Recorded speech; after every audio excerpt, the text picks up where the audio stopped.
ನಮ್ಮ ಚಾನಲ್ನ latest updates ನೀವು ಪಡೆಯೋಕ್ಕೋಸ್ಕರ ಇಲ್ಲಿರೋ ಸಬ್ಸ್ಕ್ರೈಬ್ ಬಟನ್ನ ಪ್ರೆಸ್ ಮಾಡಿ, ಹಾಗೆ ಇದ್ರ ಪಕ್ಕದಲ್ಲಿರೋ ಬೆಲ್ ಐಕಾನ್ನ ಪ್ರೆಸ್ ಮಾಡೋದು ಮರಿದಿರಿ. ನಮಸ್ಕಾರ ಸ್ನೇಹಿತರೆ, ಮತ್ತೊಂದು ವಿಡಿಯೋಗೆ ಸ್ವಾಗತ.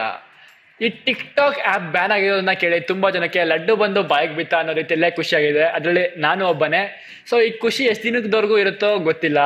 ಹೌದು ಸ್ನೇಹಿತರೆ, ನೀವು ಕರೆಕ್ಟಾಗೇ ಓದಿದ್ದೀರಾ ಈ ವಿಡಿಯೋನ ಟೈಟಲ್ನ. ಟಿಕ್ ಟಾಕ್ ಆ್ಯಪ್ ಮತ್ತೆ ಇಂಡಿಯನ್ ಮಾರ್ಕೆಟ್ಗೆ ಬರುವ ಸಾಧ್ಯತೆ ಇದೆ. ಅದು ಹೇಗೆ ಅಂತ ಹೇಳಿ ನಾನು ಪಿನ್ ಟು ಪಿನ್ ನಿಮಗೆ ಈ ವಿಡಿಯೋಲ್ಲಿ ಎಕ್ಸ್ಪ್ಲೇನ್ ಮಾಡ್ತೀನಿ. ಅದಕ್ಕಿಂತ ಮುಂಚೆ ನನ್ನ ಹೆಸರು ರಾಕೇಶ್ ಭಾಗ, ನೀವು ನೋಡ್ತಾ ಇದ್ದೀರಾ ಕನ್ನಡ ಟೆಕ್ ಟ್ಯೂಟ್ಸ್.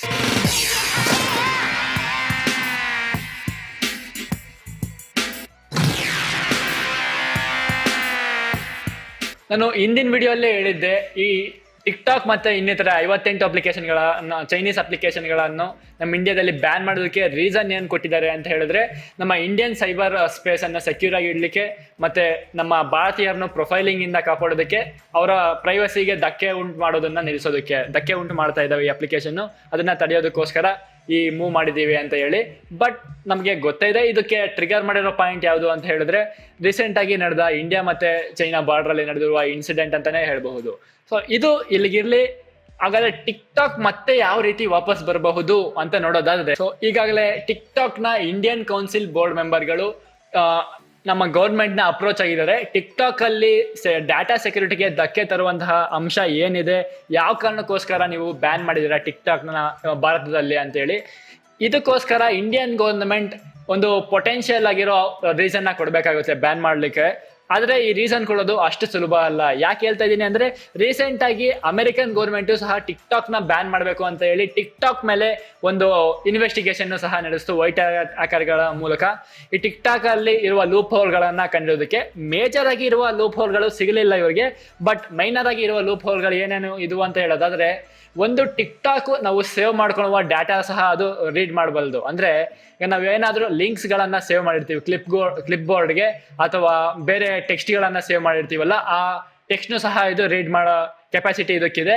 ಮತ್ತೆ ಇನ್ನೊಂದು, ನಾವು ಯೂಸ್ ಮಾಡೋ ಬೇರೆ ಆಪ್ಸ್ ಗಳನ್ನು ಸಹ ಇದು ಸ್ಪೆಕ್ಟೇಟ್ ಮಾಡೋ ಕೆಪಾಸಿಟಿ ಸಹ ಹೊಂದಿದೆ. ಈ ಎರಡು ರೀಸನ್ ಗಳನ್ನ ನೀಡಿತ್ತು.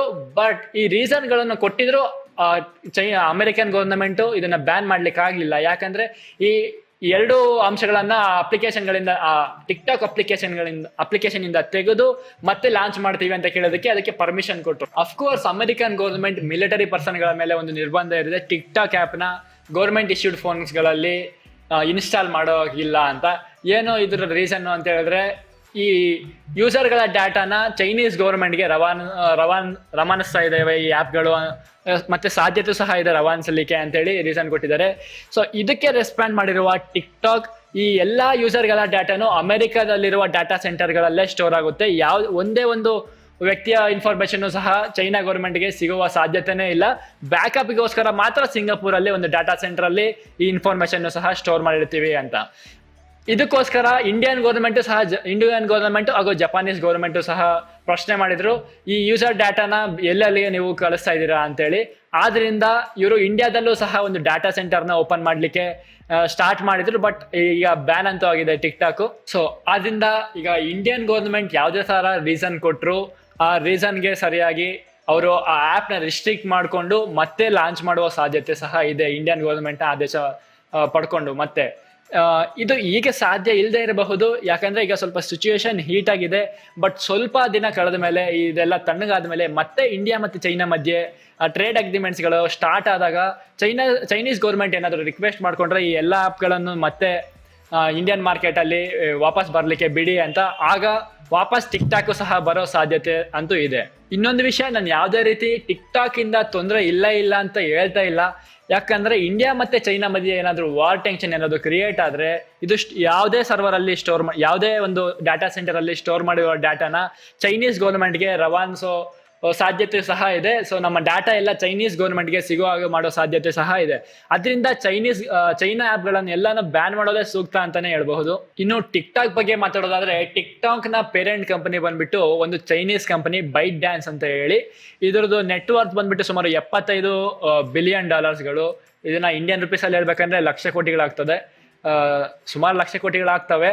ಸೊ ಆದ್ರಿಂದ ಈ ಟಿಕ್ ಟಾಕ್ ಆ್ಯಪ್ನ ತಡಿಬೇಕು ಅಂತಿರುವ ಇಂಡಿಯಾದಲ್ಲಿರುವ ಅಫಿಷಿಯಲ್ಸ್ಗಳನ್ನ ಕರಪ್ಟ್ ಮಾಡೋ ಸಾಧ್ಯತೆ ಸಹ ಇದೆ. ನಾನು ಸಾಧ್ಯತೆ ಹೇಳ್ತಾ ಇದ್ದೀನಿ ಅಷ್ಟೇ, ಇದೇ ರೀತಿ ಆಗುತ್ತೆ ಇಂಡಿಯಾದಲ್ಲಿ, ಹಿಂಗೆಲ್ಲ ಆಗುತ್ತೆ ಅಂತ ನಾನು ಯಾವುದೇ ರೀತಿ ಟೀಕೆ ಮಾಡ್ತಾ ಇಲ್ಲ.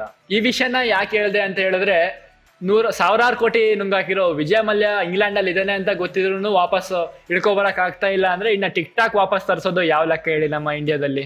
ಸೊ ಈ ಎಲ್ಲಾ ರೀಸನ್ಗಳಿಂದ ಟಿಕ್ ಟಾಕ್ ನಮ್ಮ ಇಂಡಿಯನ್ ಮಾರ್ಕೆಟ್ಗೆ ವಾಪಸ್ ಬರೋ ಸಾಧ್ಯತೆ 50%ಗಿನ್ನ ಜಾಸ್ತಿನೇ ಇದೆ ಅಂತ ಹೇಳ್ಬಹುದು. ನಿಮ್ಗೆ ಇನ್ನೇನಾದ್ರೂ ಬೇರೆ ರೀಸನ್ಸ್ ಗೊತ್ತಿದ್ರೆ ಕಾಮೆಂಟ್ ಸೆಕ್ಷನ್ ಅಲ್ಲಿ ಕಾಮೆಂಟ್ ಮಾಡಿ, ಮತ್ತೆ ಯಾವುದೇ ತರ ಡೌಟ್ ಇದ್ರೆ ಸಹ ಕಾಮೆಂಟ್ ಸೆಕ್ಷನ್ ಅಲ್ಲಿ ಕಾಮೆಂಟ್ ಮಾಡಿ, ನಾನು ನಿಮಗೆ ರಿಪ್ಲೈ ಮಾಡ್ತೀನಿ.